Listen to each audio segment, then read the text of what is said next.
আসসালামু আলাইকুম। Old is gold রাজ্যের পক্ষ থেকে আপনার জন্য নিয়ে আসছে ভিক্টোরিয়া কুইন রানী ভিক্টোরিয়ার 1840 সালের 1 রুপির একটি সিলভার কয়েন।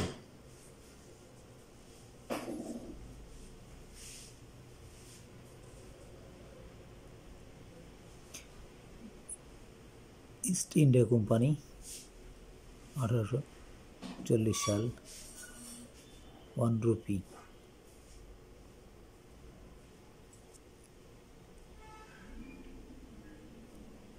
ছবিতে দেখছেন ভিক্টোরিয়া কুইন রানী ভিক্টোরিয়ার ছবি।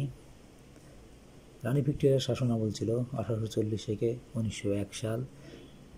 রানী ভিক্টোরিয়ার প্রথম যে একটি কয়েন বের হয়েছিল ভিক্টোরিয়া কুইন কাছাকাছি লেখা ছিল, ওটা হচ্ছে আপনার সিরিজ 1। এটা ডিভাইডেড দুই পাশে লেখার জন্য এটাকে ভিক্টোরিয়া সিরিজ 2 মানে divided coin.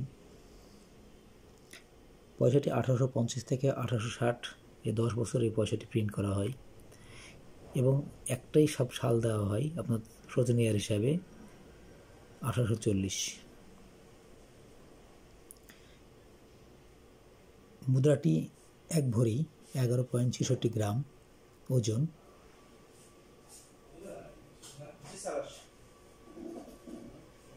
Old is gold রাজ্যের পক্ষ থেকে আপনার জন্য নিয়ে এসছে দুর্লভ মূল্যবান রানী ভিক্টোরিয়া 1 রুপি কয়েন।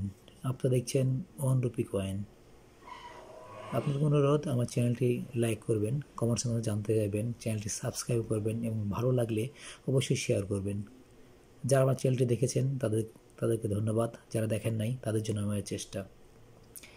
আজকে নিয়ে আসছি রানী ভিক্টোরিয়া 1 রুপি কয়েন। আপনারা দেখছেন 1 রুপি 1840 ইস্ট ইন্ডিয়া কোম্পানি এবং 2টি শীষ। আপনার যেন নতুন নতুন কিছু যেন নিয়ে আসতে পারি সে চেষ্টা করব, নতুন কিছু দেখাবো।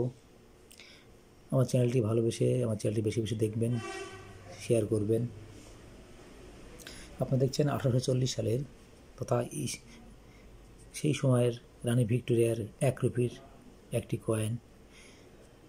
বর্তমান রূপার হিসাবে এটি 1 ভরি মানে আপনার প্রায় 16 থেকে 1800 টাকা, কিন্তু যেহেতু দুর্লভ এবং দুষ্প্রাপ্য অ্যান্টিক এগুলো, এই কারণে এটাকে 2000-2500 টাকা বিক্রি হয়। প্রথম জিনিস, স্বর্ণকারকে ভেঙে নষ্ট না করে এটা সংগ্রহ রাখবেন এবং নতুনদেরকে দেখানোর সুযোগ করে দিবেন। ঠিক আমি যেভাবে আপনাদেরকে সকলকে দেখানোর জন্য এই চেষ্টা চালাই এবং সুযোগ করে করি। আপনারা ভাবতে পারেন ইস্ট ইন্ডিয়া কোম্পানি, ব্রিটিশের সেই ইস্ট ইন্ডিয়া কোম্পানি সেই সময়কার ভিক্টোরিয়া কুইনের 1 ভরির একটি রৌপ্য মুদ্রা বা চাঁদির মুদ্রা। রানী ভিক্টোরিয়ার কুইনের সিরিজ 2 সিরিজের ডিভাইডেড কয়েন হিসাবে আখ্যায়িত রানী ভিক্টোরিয়া সিরিজ 2 এবং 1840 সালের পয়সায় সেটি আপনাদের সামনে আমি দেখাচ্ছি এখন। আমার চ্যানেলটি লাইক করবেন, সাবস্ক্রাইব করবেন এবং বেশি বেশি শেয়ার করবেন। আগামীতে আরও নতুন কিছু নিয়ে আসবো। আপনারা সবাই ভালো থাকবেন, আমার চ্যানেলটি ভালোভাবে দেখবেন এবং আপনাদেরকে নতুন নতুন কিছু দেখাতে পারি সেই চেষ্টাই করে যাব। সে পর্যন্ত আপনারা সবাই ভালো থাকবেন। ওল্ড ইজ গোল্ডের পক্ষ থেকে আল্লাহ হাফেজ, আসসালামু আলাইকুম।